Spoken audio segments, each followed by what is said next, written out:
gloria de Dios Padre, Hijo y Espíritu Santo. Primera de Corintios capítulo 9, versículo 1 dice así la palabra: no soy apóstol, no soy libre, no he visto a Jesús el Señor nuestro, no sois vosotros mi obra en el Señor, y para otros no soy apóstol, para vosotros ciertamente lo soy, porque el sello de mi apostolado sois vosotros en el Señor. Contra los que me acusan, esta es mi defensa. ¿Acaso no tenemos derecho de comer y de beber? ¿No tenemos derecho de traer con nosotros a una hermana por mujer, como también los otros apóstoles y los hermanos del Señor y Cefas? ¿O solo yo y Bernabé tenemos derecho de no trabajar? ¿Quién fue jamás? ¿O solo yo y Bernabé no tenemos derecho de no trabajar? ¿Quién fue jamás soldado a sus propias expensas? ¿Y quién planta una viña y no come de su fruto? ¿O quién apacienta el rebaño y no toma de la leche del rebaño? Digo esto solo como hombre, ¿no dice esto también la ley? Porque en la ley de Moisés está escrito: no pondrás bozal al buey que trilla. ¿Tiene Dios cuidado de los bueyes? ¿O lo dice enteramente por nosotros? Pues por nosotros se escribió, porque con esperanza debe arar el que ara, y el que trilla con esperanza debe recibir del fruto. Si nosotros sembramos entre vosotros lo espiritual, ¿es gran cosa que segáramos de vosotros lo material? Si otros participan de este derecho sobre vosotros, ¿cuánto más nosotros? Porque no hemos usado de este derecho, sino lo soportamos todo, oiga eso, por no poner ningún obstáculo al Evangelio de Cristo. Lo soportamos todo por no poner obstáculo al Evangelio de Cristo. ¿No sabéis que los que trabajan en las cosas sagradas comen del templo y los que sirven del altar participan? Así también ordenó el Señor a los que anuncian el Evangelio, que vivan del Evangelio. Pero yo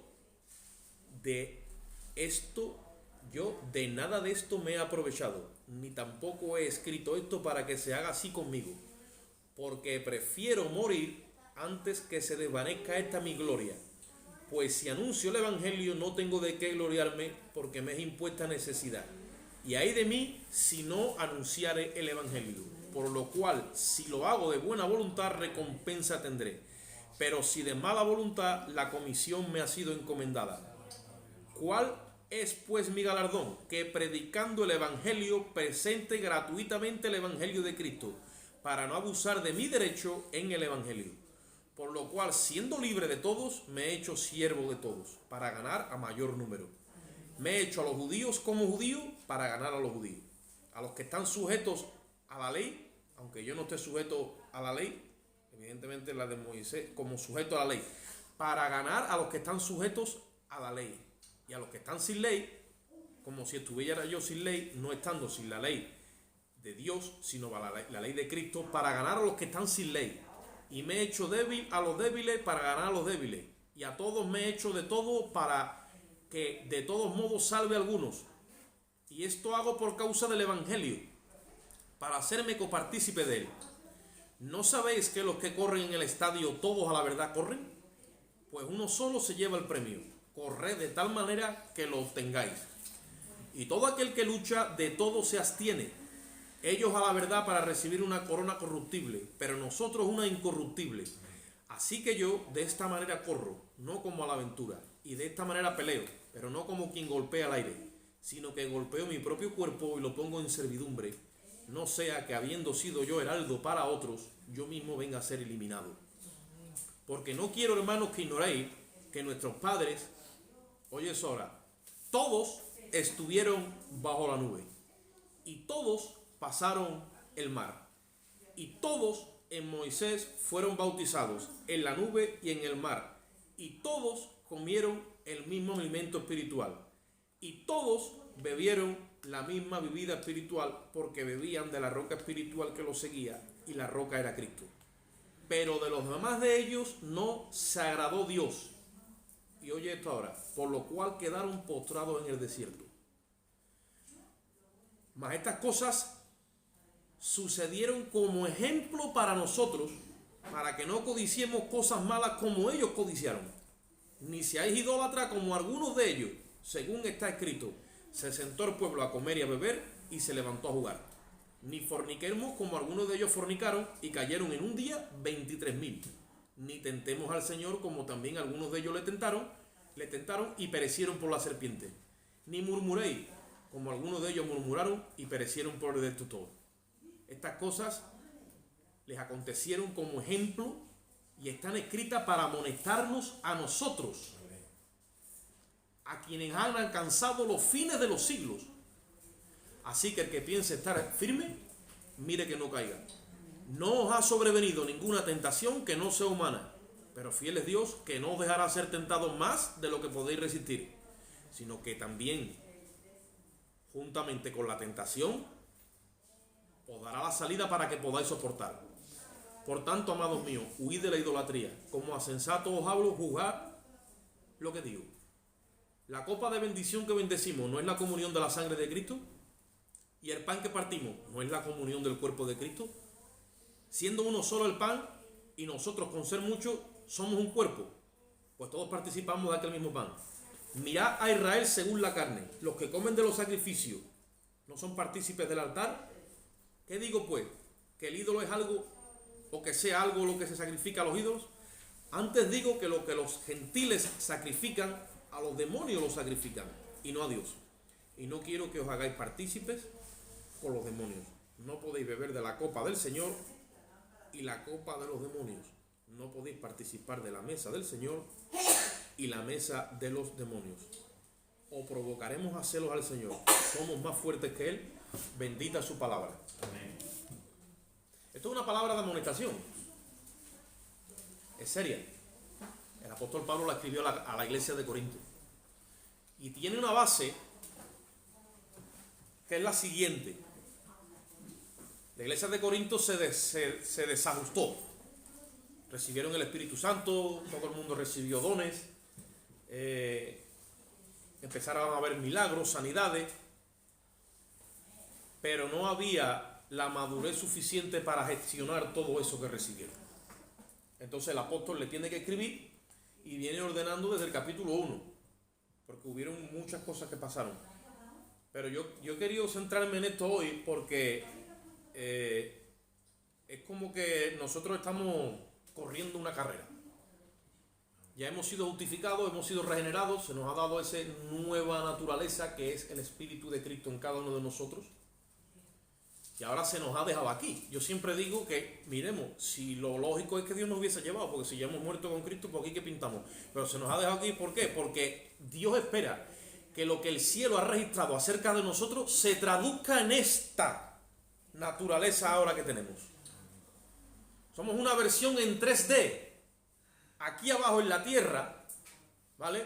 Y el papel ahora pasa a ser nuestra vida. Y la tinta pasa a ser la persona del Espíritu Santo reproduciendo todo eso que Cristo ha dicho acerca de nosotros. Y eso es la carrera de la vida, que es el proceso de santificación. Claro, el suceso de la justificación, eso sucede de momento. Soy salvo, yo recibo todo esto. Pero el proceso de la santificación no es en un momento, porque es un proceso. Y es el proceso de donde se tiene que traducir toda esta verdad. Si tú dices que tú eres y Dios ha dicho acerca de eso de ti, se tiene ahora que plasmar en este papel. Y eso es lo que el apóstol Pablo le está diciendo a ellos. Entonces él se lo escenifica como el que corre una carrera, porque los corintios, yo no sé si ustedes lo sabéis, pero Corinto era una ciudad griega. Estaba al lado de Atenas. De hecho, Pablo primero fue y visitó Atenas y le predicó a los atenienses. Ustedes se tendrían que acordar de ese mensaje en el libro de los Hechos, que se metió en el Areópago, que es donde debatían los griegos, porque a ellos siempre les gustaba escuchar cosas nuevas. El griego, bíblicamente hablando, o el gentil es el que siempre le gusta escuchar cosas nuevas. Pero se le hace el oído a ese comenzón de oír. Mas, sin embargo, el corazón está pasivo. Todo es debate y discusión, pero no va en pos de aquello que cree. Entonces, por eso dice que los griegos piden sabiduría, como diciendo, dime algo nuevo que me refresque a mí mi intelecto. Sí, pero ¿y tu ser? Hoy estamos en esa sociedad. Esto es como una reproducción del imperio greco-romano. Hoy estamos a ver qué es lo nuevo que sale. Hoy sale el iPhone. ¿Cuál es el que ha salido? Yo estoy un poco perdido, pero tú sabes. Sale el 10, el 11, pero es que al rato ya te está saliendo el otro. y ya lo que salió hoy está obsoleto. Y esa es la cultura que está metida hoy en el mundo, pero se mete también en la iglesia. Queremos ir a la última ola. Y se nos hace comenzón de oír. Y hay que tener cuidado con eso, porque eso, cuando se te hace el oído a ese deseo de que tu intelecto sea enriquecido, te empiezas a apartar de la verdad. Porque se han levantado muchos maestros en este tiempo que han apartado el oído de la verdad y están predicando la palabra, pero conforme a sus pasiones y no conforme a la verdad de Dios. Entonces Pablo los está exhortando a ellos y está cogiendo ahora un paralelismo entre lo que es correr una carrera de una forma digna, de una forma lícita y legal, y correr la misma carrera, pero... Entonces, a donde me quiero llevar es a lo siguiente. El apóstol Pablo da a conocer el proceso de la santificación del creyente por esta vida de una forma alegórica, como el que corre dentro de un estadio en una olimpiada. Los corintios sabían lo que eran los juegos hípnicos. Eso todo vino de Grecia. Nosotros lo hemos recibido todo de los griegos. Y ya en los tiempos de Pablo ya se corrían las olimpiadas.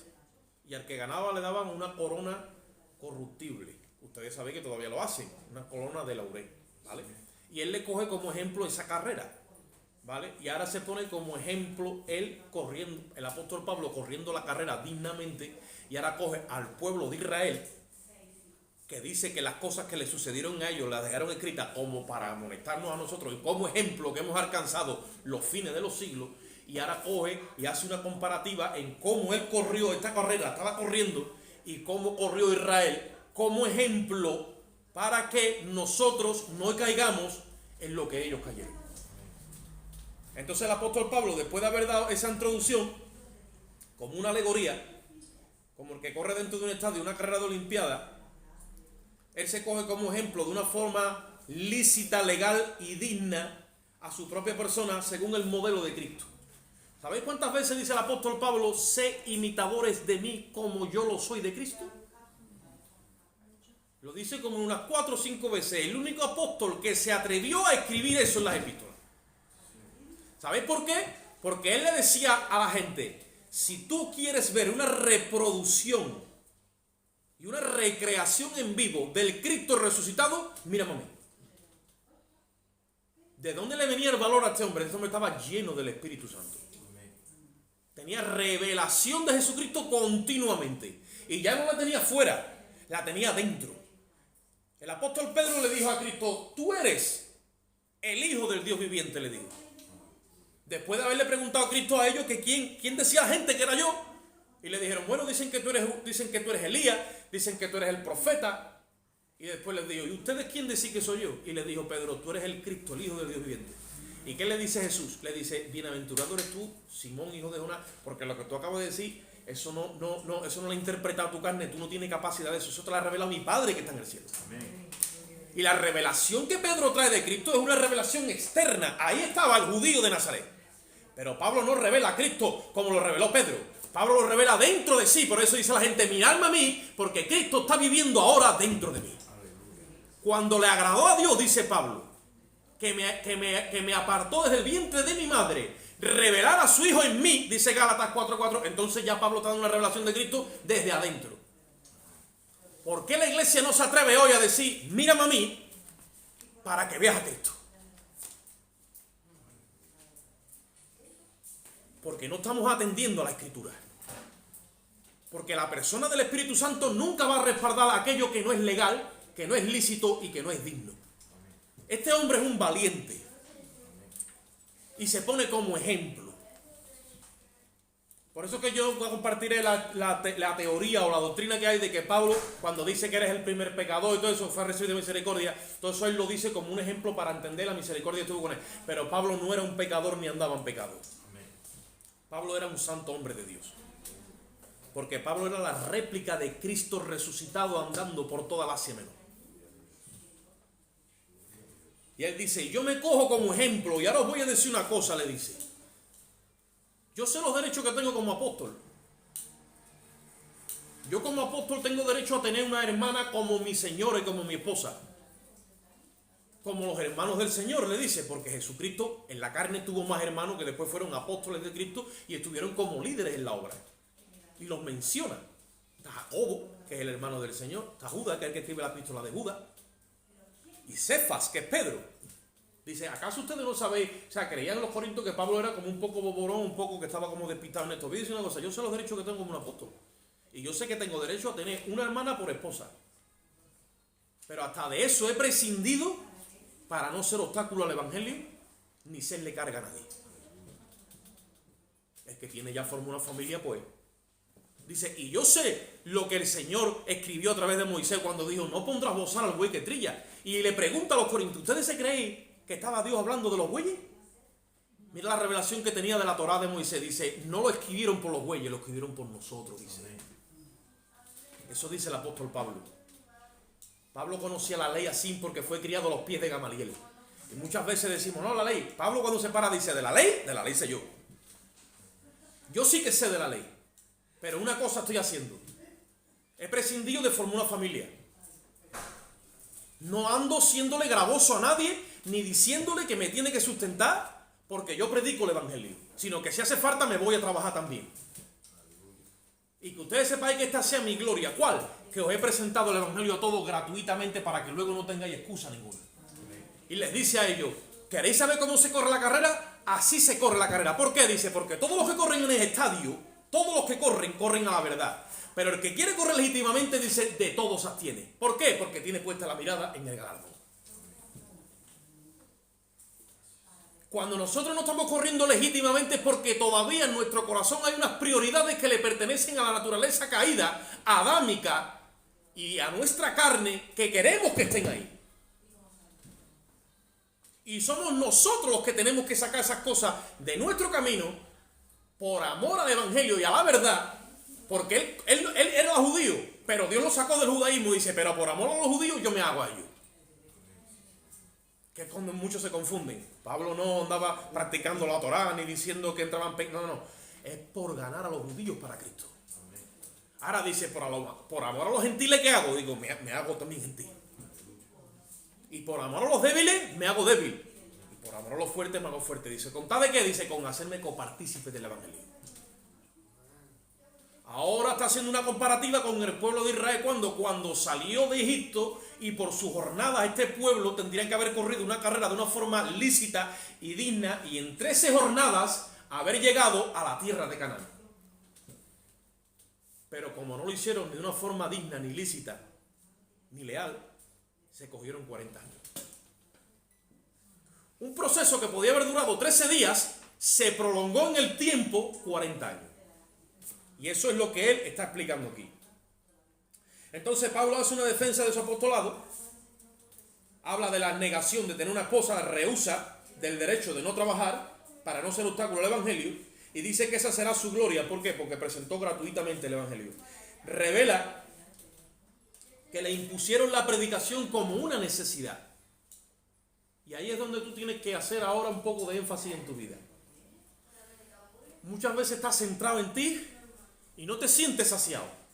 En el momento que te centras en los demás y te conviertes en esa recreación del Cristo vivo y te empiezas a preocupar por los demás y le das vida al evangelio, porque la sustancia de la Torá y del evangelio es amar a Dios y a tu prójimo como a ti mismo, y tú te vacias en tu prójimo, de momento todos esos problemas que te abruman a ti porque estás centrado en ti, es como que se van o ya no pesan tanto o salen de tu vida y de momento la carga se alivia. ¿Por qué? Porque esa es la dirección de la carrera. Es el prójimo. Tú tienes que invertir lo que Dios te ha dado en tu prójimo. No, yo te amo mucho, Señor, yo te quiero. Dios dice, no me ames tanto, ama a este. Que amando a este, yo sé que me amas a mí.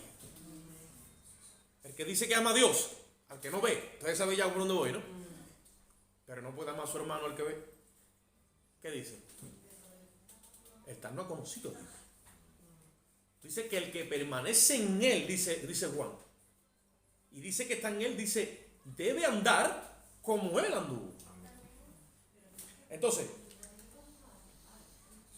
¿hay en nosotros capacidad de abstenencia?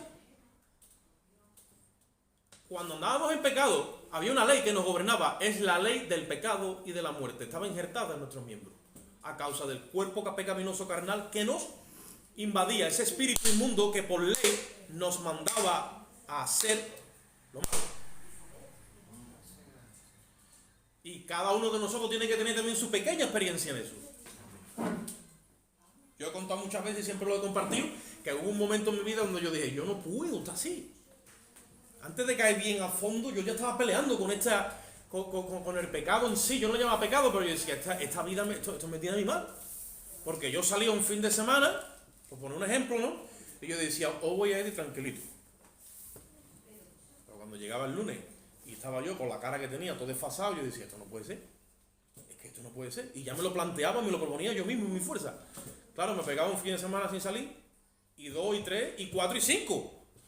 Pero como la ley que me gobernaba era la ley del pecado y la muerte, al que hacía el sexto fin de semana, venía al otro, y me cobraba los atrasos, las pagas extras y los finiquitos. Y me ponía ardía. Y andaba yo con las orejas como el perro de Lucky Luke, que no podía ni con mi arma. Y cuando yo me veía en eso, yo digo, algo tengo que hacer. Y no podía, hermano. Pero cuando vino Cristo y entró en mi corazón, yo no tenía capacidad de explicar como lo explico ahora. Pero yo sé que esa ley del pecado y de la muerte ya no gobernaba mi vida. Porque me trasladaron del reino de las tinieblas al reino de su Hijo amado, que es el reino de la luz. Y ahora la ley que gobierna es la ley del espíritu de vida en Cristo, que es la única ley que te libra del pecado y de la muerte, dice Romanos 8. Esa ley sí te da a ti capacidad para que cuando venga el pecado tú le dices no. Y el pecado dice, ¿te vas a abstener? Y le dices sí. ¿Por qué? ¿Porque te quiere mantener en santidad? No. Por amor a mi Dios y a mis hermanos y a mi prójimo. Esa es la palabra. Y se te viene cada vez más fuerza. Y cada vez más impulso. Y tú dices, ¿esto cómo es? Porque esa es la dirección correcta. Y ese es el propósito con el que tenemos que enfocarnos. Vamos a dar a conocer a Jesucristo. Amén. No te salvaron para ser salvo. Te salvaron para alcanzar el propósito eterno de Dios. Amén. ¿Y cuándo se acaba esto? Cuando Cristo se ha formado en ti y Él sea el todo en todos. Amén. Esa es la plenitud de la culminación del proyecto de Dios, que se truncó por causa del pecado, pero que Dios la ha restaurado en la cruz. Y nosotros ahora no tenemos excusa. Entonces, cuando este pueblo empezó a caminar, que es el ejemplo que Dios le está cogiendo al apóstol Pablo para hablar a los corintios, tampoco tuvieron excusa.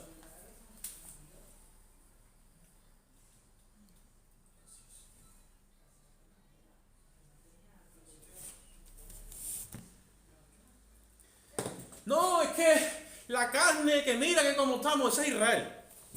Y le dice el apóstol Pablo, yo peleo, le dice, pero no como el que va a ir dando al aire, no como el que va ni a la aventura, o sea, sé dónde voy y sé lo que estoy golpeando. ¿Qué es lo que estaba golpeando el apóstol Pablo? Su cuerpo. Pero él sabía ya la ley que lo gobernaba, si no, no podía gobernar, no podía golpear su cuerpo. Cuando él dice, yo golpeo mi cuerpo, en el versículo 26 del capítulo 9, así de que esta manera peleo, dice, de esta manera corro, no como el que corre la aventura, y de esta manera peleo no como el que golpea el aire, sino que golpeo mi cuerpo y lo pongo en servidumbre, dice. Aleluya. No sea que habiendo sido yo heraldo para otro, yo mismo venga a ser eliminado. Oye esto, cuando Pablo está hablando de poner el cuerpo en servidumbre, no está hablando de maltratarlo. Hay una doctrina que se llama el ascetismo, que habla con maltrato al cuerpo. Eso lo practicaron mucho los católicos. Ustedes saben que yo en vez en cuando saco la anécdota del que se daba con la goma de butano, pero eso no vale. Es que tú sepas la ley que impera en ti y se la reclames a Dios. Y la tentación que te viene ahora ya no es como si no fuera humana, no, la puede resistir, porque Él la ha dicho ahí. No te mandan una prueba que no sea humana. Claro, Él que entonces, ¿qué es lo que hacía con el cuerpo? Dice, porque en el principio había unos dogmas, como eran los gnósticos que decían que el cuerpo era malo. El cuerpo es malísimo y el pecado está injertado en ella, entonces el cuerpo hay que desecharlo. Y aunque tú veas que peca, tú no lo eches cuenta porque es que el cuerpo es maligno. No. El cuerpo queda neutro cuando tu alma es lavada por la sangre de Cristo. Y estos miembros que han hecho tantas cositas malas, ahora pueden ser igual de malitos para servirle a Jesucristo. Amén. Y estos.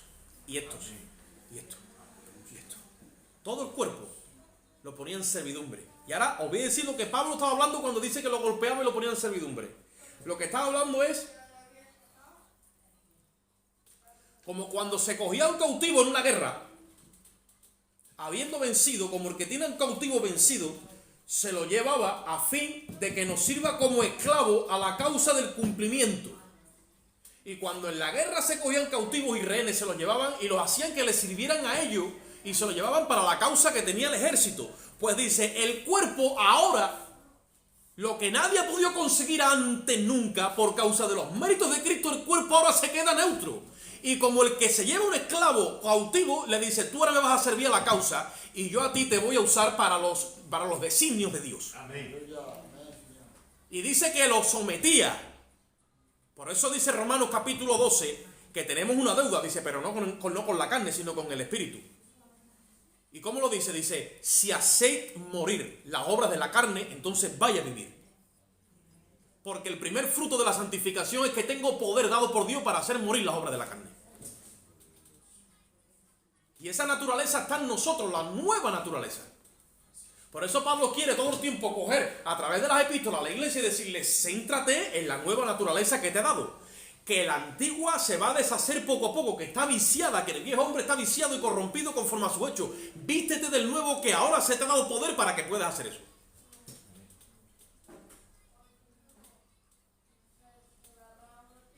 Hay quien dice, no, eso no se puede hacer porque la Biblia dice, mira, oye lo que te dice ahora, que muchos hablan por ahí de Romanos 7. Romanos 7 empieza en el versículo 1 y acaba en el 25. Y del 1 al 6 dice bien claro Pablo una cosa a través de una analogía. Que el que quiera andar con las dos naturalezas a la vez simultáneamente es como el que quiere tener a dos mujeres a la vez, dice que está en adulterio espiritualmente. Y por eso usa la analogía del matrimonio, pero Pablo no quiere hablar nada del matrimonio. Pablo lo que quiere hablar es que no se puede andar las dos naturalezas porque ya hay alguien que ha vencido para regalarnos una naturaleza nueva. Y esa nueva naturaleza se llama el nuevo hombre. Es un misterio que estaba escondido por Dios desde antes de la fundación del mundo. El nuevo hombre está compuesto por la cabeza que es Cristo y la iglesia que somos todos nosotros. Y tiene una identidad y tiene una naturaleza y no es pecaminosa, es redimida, es santa, es gloriosa. Búscalo de arriba. Dice, si puede haber resucitado con Cristo, buscad las cosas de arriba donde está Cristo sentado a la diestra de Dios. Hacer morir en vosotros, dice, todo lo terrenal. Impurezas, fornicaciones, desórdenes. ¿Por qué? Porque ahora tienes poder. No te puede Dios mandar una cosa que tú no puedas hacer. El Espíritu Santo en nosotros es la potencia número 1 en la tierra y el diablo lo sabe. Él sabe que la iglesia, si se situara bien y cogiera este conocimiento, no tiene nada que hacer el diablo, se tiene que ir donde quiera que aparezca la iglesia. Él lo sabe. Por eso que él está todo el tiempo confundiendo a la iglesia que no se concentre en esta verdad. Jesucristo dijo, ni las puertas del Hades podrán contra mi iglesia. Y no sabemos cuántos demonios hay metidos ahí abajo en esas puertas del Hades, pero ni el infierno entero puede contra la iglesia. Porque la iglesia tiene jurídicamente hablando y judicialmente hablando un acta que la ha sellado Cristo con su sangre. Y por ley, el diablo ni siquiera puede ni arrimarse a esta verdad que Cristo nos ha dado. Pero como nos confunde, haciéndonos creer con dos naturalezas y con otras tretas que él tiene, entonces la iglesia pierde vigor y no llega a la estatura de este conocimiento pleno y perfecto que le pertenece a Cristo. Pero Cristo le ha abierto este conocimiento a la iglesia para que la iglesia se llene de esta plenitud. ¿Qué es la iglesia? Si fuéramos a la historia, podríamos hablar muchas definiciones de la iglesia. Pero si vamos al libro de Dios, ¿qué es la iglesia? La iglesia es la plenitud de aquel que lo llena todo y en todo, dice. Es esa luz gloriosa, esa expansión, es la expresión de Cristo amando a este mundo y dándole a conocer el proyecto eterno que Dios tiene con cada ser humano. Nosotros deberíamos de hacer como hizo Pablo, coger el cuerpo y someterlo. Esto equivale a hacer morir nuestros miembros terrenales y hacer morir los hábitos de la carne. Y no dejar que así nuestro cuerpo sea usado para la concupiscencia y el deleite de la carne. ¿Cuántas veces dice, amado, no os conforméis a este mundo?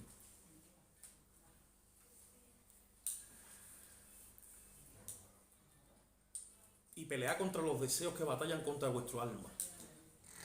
Todo el tiempo él lo está diciendo, pero porque hay un poder que Dios nos ha dado y el enemigo ha distorsionado esa verdad y entonces pierde eficacia. En el momento que tú te plantas en la justicia de Cristo y le dices a Dios, yo quiero que eso que este hombre está predicando hoy o que este hermano, que lo que dice la Biblia empiece a actuarse en mí, habla con Dios así, impútame la justicia de Cristo, impútame la ley de vida en Cristo. Y tú vas a ver si estás teniendo tentaciones contra el pecado, baja a las revoluciones de esa tentación hasta un punto que tú puedes resistirlo.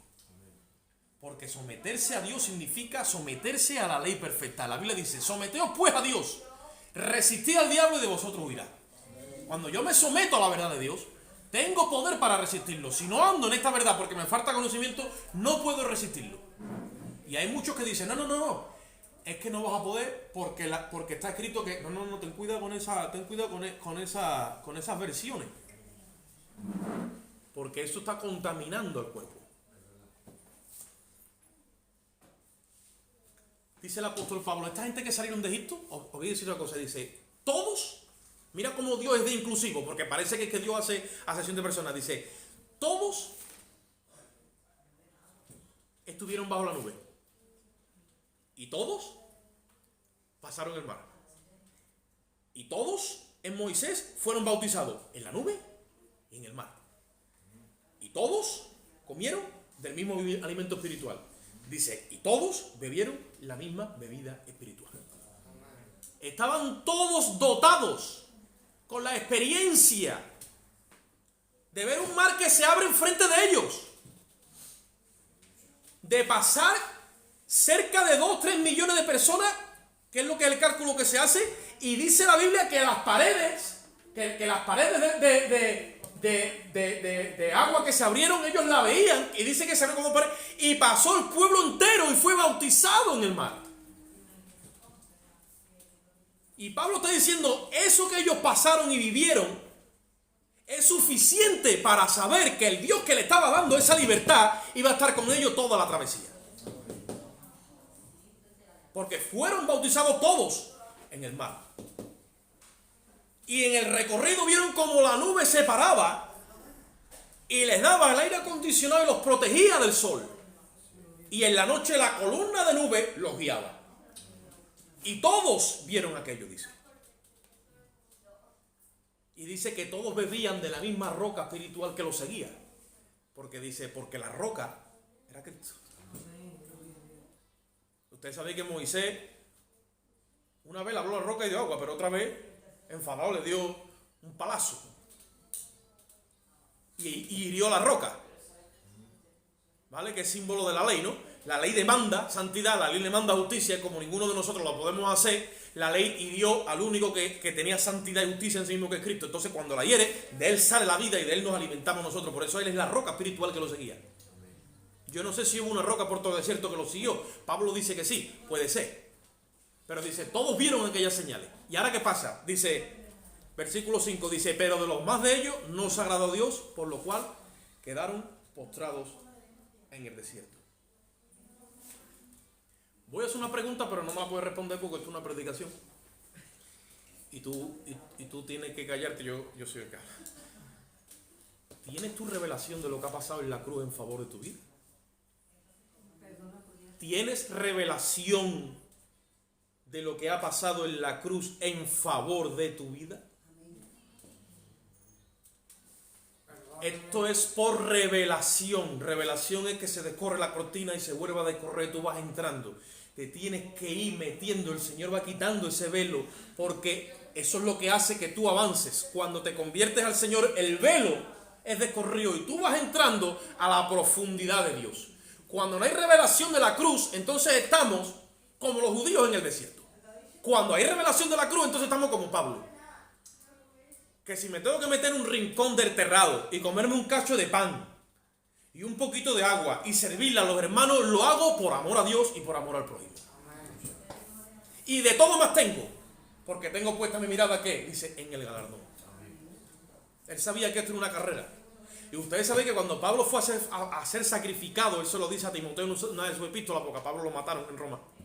Él dice, el Señor me ha revelado que ha llegado mi hora. Tengo que ser sacrificado, le dijo. Y le dice, Timoteo, he corrido la carrera y he peleado la buena batalla. Y le dice, por tanto me está reservada la corona que me dará el juez en aquel gran día. Tenía certeza porque había corrido dignamente. Esa certeza la tiene que tener en el corazón. Y el Espíritu de Dios no trata medias tintas. El Espíritu de Dios no confunda a nadie. Espíritu de Dios te guía a toda la verdad. Yo le decía el otro día a una persona, yo no creo que en esta movida que hay, que oran por ti y tú te caes para atrás y te desmayas y dices, déjalo, que está tratando el Espíritu con él. No, el Espíritu de Dios no tiene que tratar con una persona desmayándola. Si cuando está desmayada está inconsciente. Él te quiere bien consciente para revelarte las verdades de Dios. Te tiene que dar conciencia de Dios hasta que cuando seas consciente de la verdad de Dios, esa conciencia, como en un espejo, llega y se te mete a ti como si fuera tu propia conciencia. Y cuando la conciencia de Dios es tu conciencia, entonces que tú te ves a ti mismo, porque la imagen del que está en el espejo se te trasplanta a ti y tú eres transformado como dice la Biblia, como por el Espíritu del Señor, como el que está mirando un espejo. Cuando la conciencia de Dios se trasplanta a tu conciencia, ya tú no obras por ti mismo. Ya la moral de Dios ha sido trasplantada a tu moral. Y ya tú no puedes andar como la carne quiere. Porque no te lo permite el Espíritu Santo dentro de tu conciencia. Llevaron a Lutero delante de un tribunal que le temía a toda Europa y le dijo, ¿usted se va a retractar de esto que usted está diciendo? Del Papa y de todos estos designios que usted ha sacado, ¿o usted qué es lo que va a hacer? Y Lutero dijo, hombre, no me haga esta pregunta que me pone a mí en un aprieto, por favor. Dijo, responda usted, ¿se retrata usted o no se retrata usted? Y le dieron 24 horas y al día siguiente volvió y otra vez le preguntó, ¿usted se retrata o no? Y él dijo, bueno, vamos a decir una cosa. No puedo retratarme, dijo. Y añadió y dijo, ni quiero retratarme, porque mi conciencia es cautiva de la palabra de Dios. Es que cuando yo hago algo ya en un desorden, yo peco contra mi conciencia y peco contra Dios. Nosotros ya, si estamos en ese orden, hemos alcanzado la madurez. Por eso dice Pablo, hablamos sabiduría entre los que han alcanzado madurez. Porque a ustedes siempre quise hablar como a maduros en Cristo y no pude, dice. Os tuve que hablar como a carnales, como a niños en Cristo. Y le dice, hombre, no nos diga carnales, Pablo, por favor. Ah, no te digo carnal y todavía te estás enfadando con aquel y está con el otro y está como está. Te lo tengo que decir. Pero esta sabiduría estaba oculta ¿para quién? Dice, para los que han alcanzado madurez. Entonces, el pueblo de Israel estaba perfectamente dotado para ver las maravillas de Dios y entender que había un propósito bueno con Dios para con todo el pueblo. Pero ¿qué pasó? Salieron y dice, pero de los más de ellos no se agradó Dios. Vamos un momentito al libro de Hebreos, capítulo 3. Que lo que vamos a ver ahora en Hebreo es un paralelo de esto que pasó de esto que Pablo habla en Corintios, que es Israel en su travesía por el desierto. Corrió la carrera, pero no lo hizo dignamente. ¿Qué pasó? ¿Por qué voy a citar Hebreos? Hebreo capítulo 3, versículo 7. Gloria a Dios.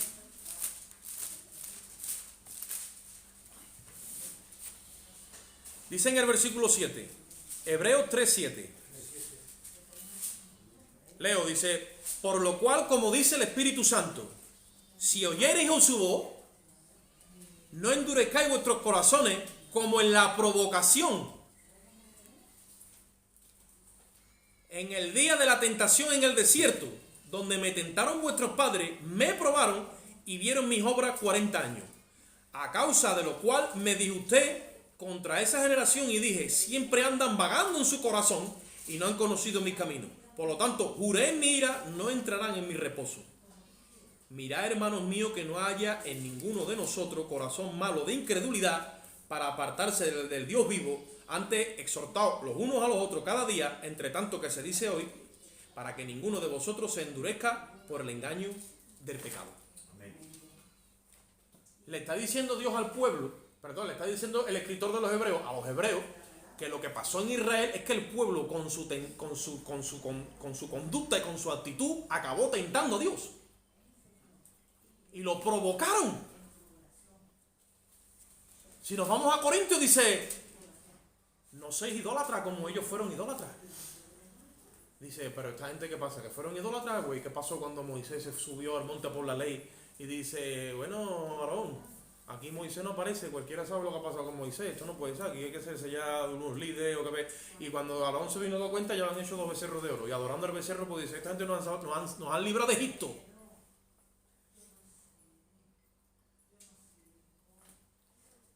dice, ni forniquéis, como muchos de ellos fornicaron, dice, y en un día perecieron por la serpiente 23.000. Ni murmuréis, como muchos de ellos murmuraron, dice, quedaron postrados en el desierto por el destructor. ¿A quién le está escribiendo Pablo? ¿A los hebreos o a los corintios? Dice, se sentó el pueblo a comer. Dice, no se idólatra. Que tú piensas en el becerro. Se sentó el pueblo a comer. Dice, no se idólatra. Se sienta el pueblo a comer. Dice, y se levanta a jugar. ¿Ustedes creen que esta doctrina que tenemos hoy ahora con los móviles, que es como es ley ya, hay que tener nuestro tiempo de ocio y de distracción y de entretenimiento? Eso no es nuevo de ahora, eso lo practicaban los egipcios. Y mira que los hebreos trabajaban, pero después tenían su tiempo de confort. Y sus plasmas allí, y sus pepinos, y sus melones, y toda su historia. Y después cuando Dios los saca, los echa de menos. Esta cultura, Dios dice, eso es idolatría, le dijo Dios. Voy a hacer una pregunta y ahora otra vez, ¿vale? Pero te la responde tú. ¿Cuánto tiempo se lleva el móvil en ocio, distracción y entretenimiento en tu vida al día? Eso lo tienes que saber tú, no yo. Hay quien dice, hermano, que con las cosas del Señor, sí, todo del Señor. Vale. No vamos a presionar, pero ¿cuánto tiempo? Yo me acuerdo que cuando me convertí al Señor no había móviles y ahí lo que había era o la palabra, o la oración, o una cinta que te buscara del pastor y escuchara la prédica otra vez y dice, gloria a Dios, un poco más. Ya está. Pero hoy día nos han invadido con esta idolatría. Dice, ni forniquéis. Esta gente tentaron a Dios. Los corintios estaban buscando a señoritas de la vida para saciar su... Hombre, es que la carne me pide, Dios dice, tú estás perfectamente capacitado para una de dos. O buscarte una señora o una hermana en Cristo, o quedarte solo. Mi consejo es que si estás solo de esposa y no procures ligarte, pero si estás con ella, tampoco procures desligarte. Pero no me venga a mí ahora con la película de que la culpa fue del cha-cha-cha. Y entonces así andaba el pueblo. Y dice, no forniquéis, porque el que se une a una ramera es un espíritu con ella. Ahí hay transferencia de demonios, es lo que le está diciendo. Dice que en un día perecieron 23.000. Eso era en el acto como tal. A nosotros como pueblo de Dios que tenemos el Espíritu Santo, se nos imputa la moral de Dios y todo aquel que simplemente, como dijo Cristo, piensa con esos deseos, ya. Porque el término fornicación viene del griego pornea y ahí entra todo. Adulterio, fornicación, todo entra ahí. Entonces nosotros dice, bueno, Dios mío, ¿cómo lo hacemos? La ley de vida en Cristo. La ley de vida en Cristo te libra de la ley del pecado y de la muerte y te va a enderezar tus pasos, vas a empezar a correr por la calle que Dios te ha designado y vas a hacer dignamente, ilícitamente.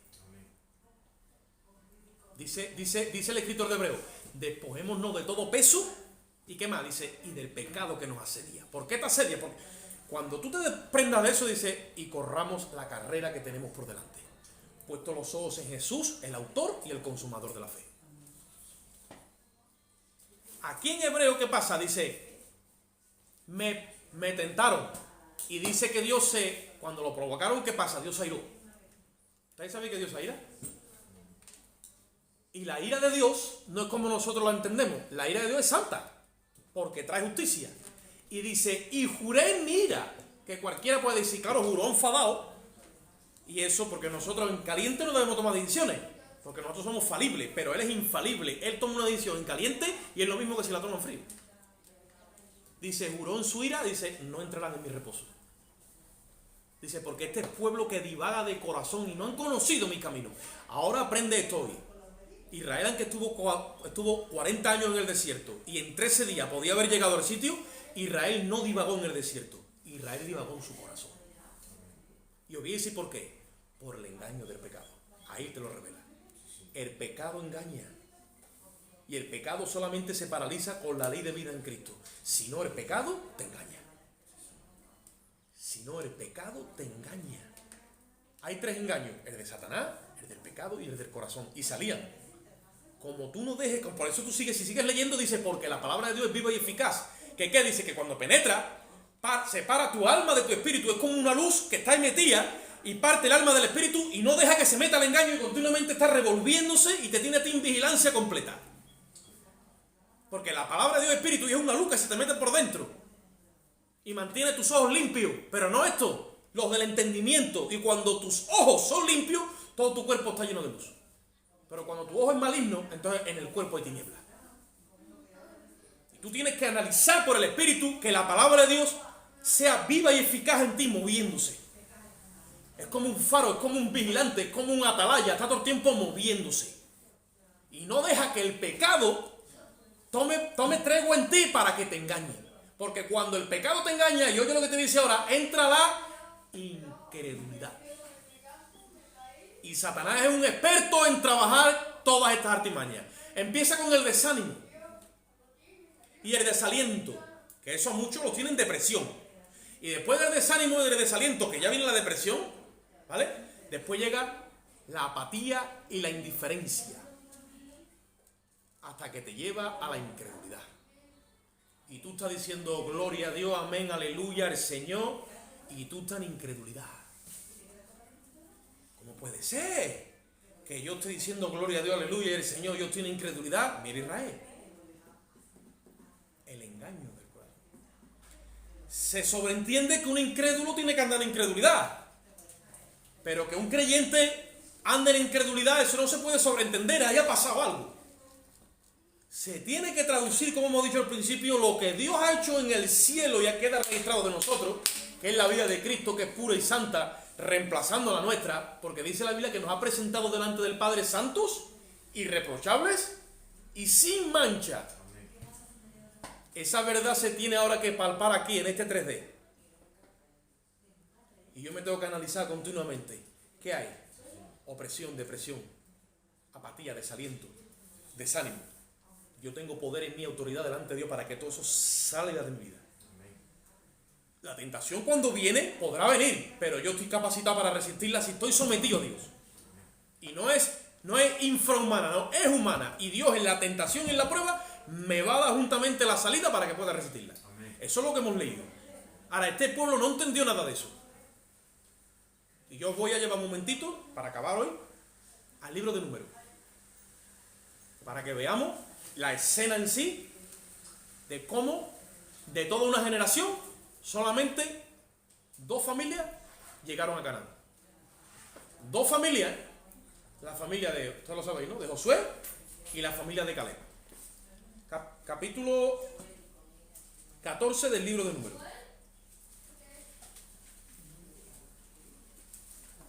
Sí, número 13. Libro de Números, capítulo 13, versículo 27.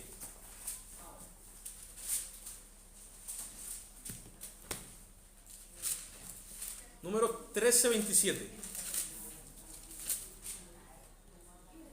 ¿Estáis allí? Bueno, Dios cogió a 2 espías.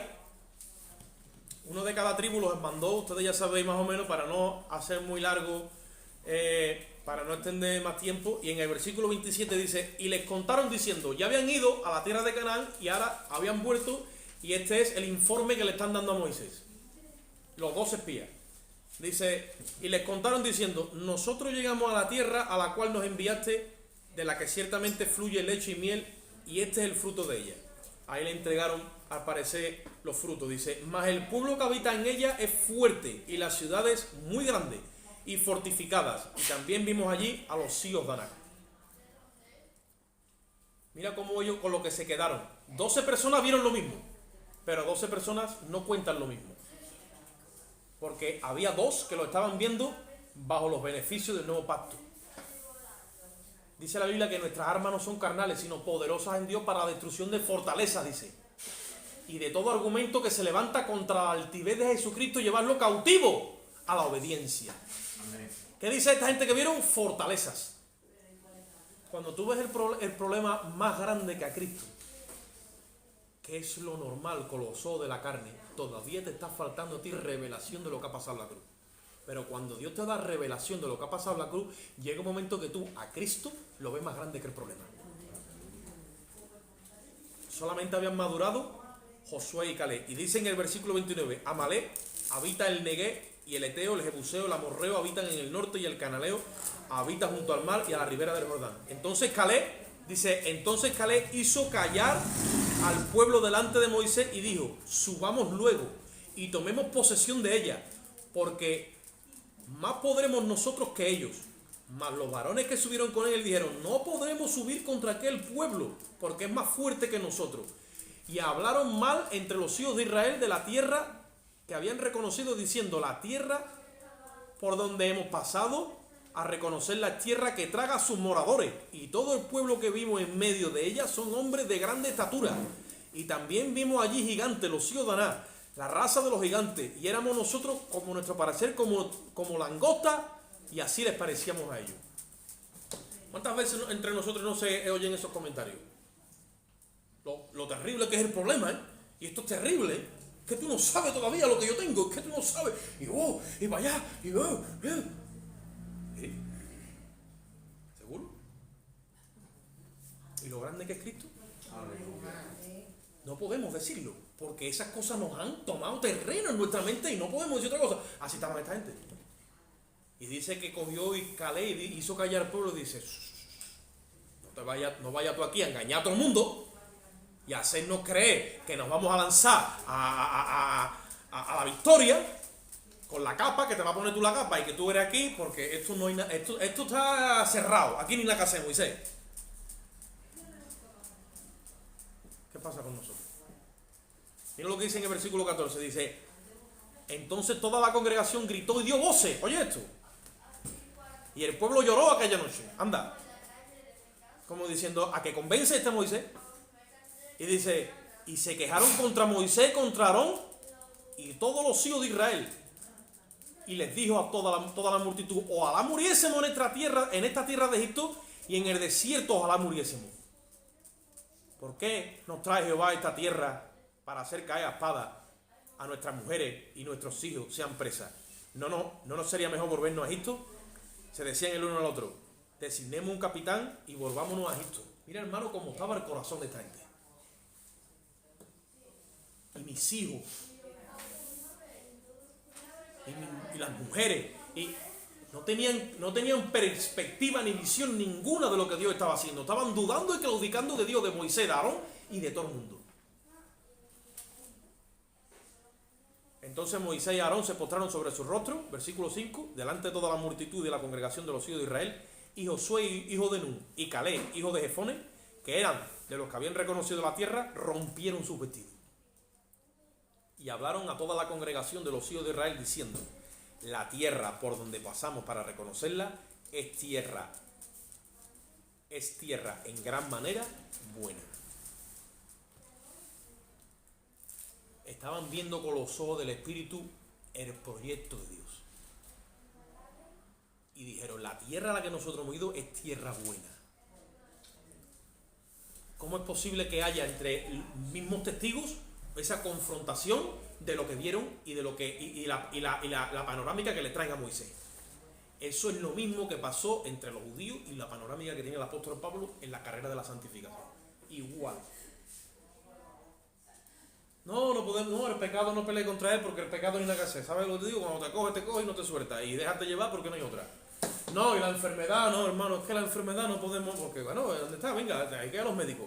Y no, que esto, y no, que lo otro. Y cuando te vienes a dar cuenta, te desaniman, te convencen, y aquí no se mueve ni una hoja.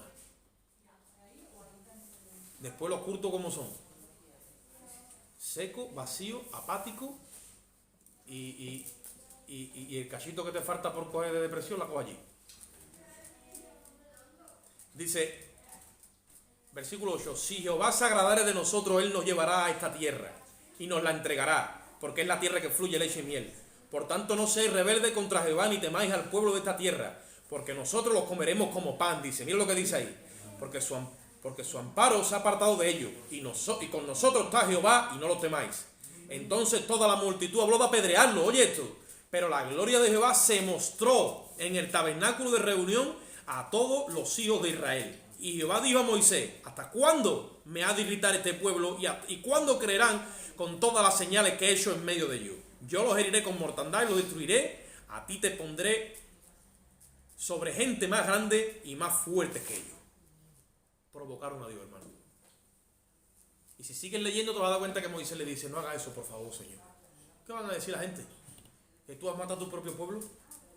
Y Dios dice, bueno, por amor a ti no los voy a destruir. Le dice, pero voy a hacer una cosa, yo juro, mira, y dice, esta gente no entra ahí. ¿Qué han dicho ellos? ¿Qué excusa me han puesto? Sus hijos, ¿no? Sus hijos, ¿no? Dice, pues vamos a hacer una cosa. Mira lo que dice el versículo 24. Dice, pero a mi siervo Caleb, por cuanto hubo en él otro espíritu y decidió ir en pos de mí, yo le entregaré la tierra donde entró y su descendencia la tendrá en posesión. Solamente Caleb y Josué entraron. ¿Y ahora qué pasó? No, nuestros hijos, dice, bueno, pues vuestros hijos, pues ya ustedes lo amáis tanto y no me creéis en mí, porque el problema es vuestros hijos, pues ellos son los que van a entrar y ustedes se van a quedar postrados en el desierto.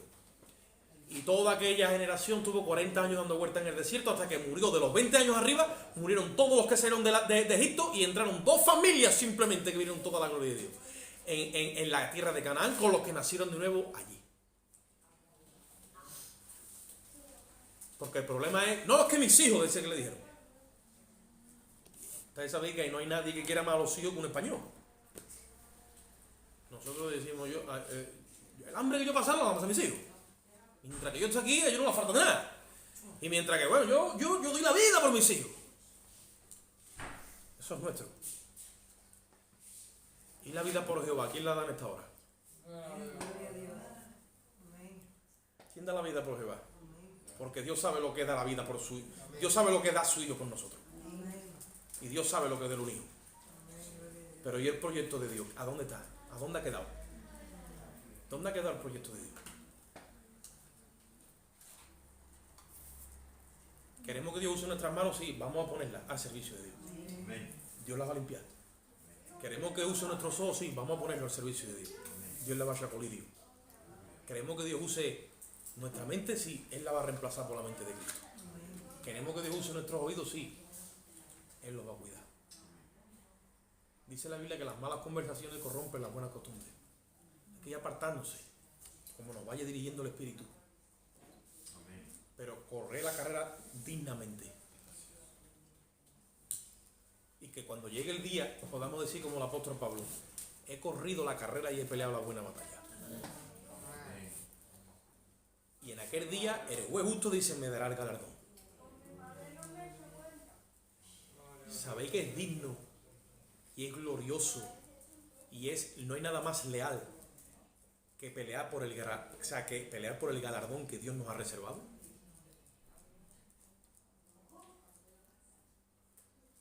El mundo anda en su mundo, hermano. Y todo lo más que va a cosechar es corrupción. A la iglesia se le ha prometido cosas que ni siquiera ojo lo ha visto. Ni oído lo han podido escuchar. Son palabras inefables. Pablo las escuchó y dijo, yo no puedo recrear esto otra vez con mi boca. Yo no puedo decir lo que he visto. Esto es tan grande que no sé qué dialecto se puede expresar. Son palabras inefables. No las puedo pronunciar de lo que yo no sé. Imagínate. Dice que esas cosas Dios las ha reservado para los que le aman. Y dice 2 Corintios 7:1, yo acabo, dice, de modo que amados.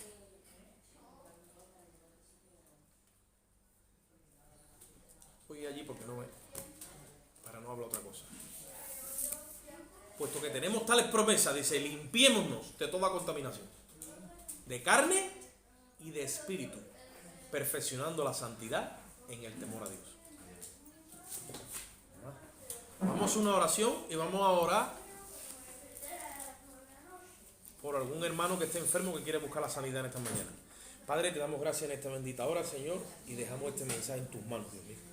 Yo te ruego que de una forma especial, Señor, tú nos lo impregnes en nuestro espíritu, Dios, y que tu gloria, Señor, sea expandida en nosotros, Dios mío.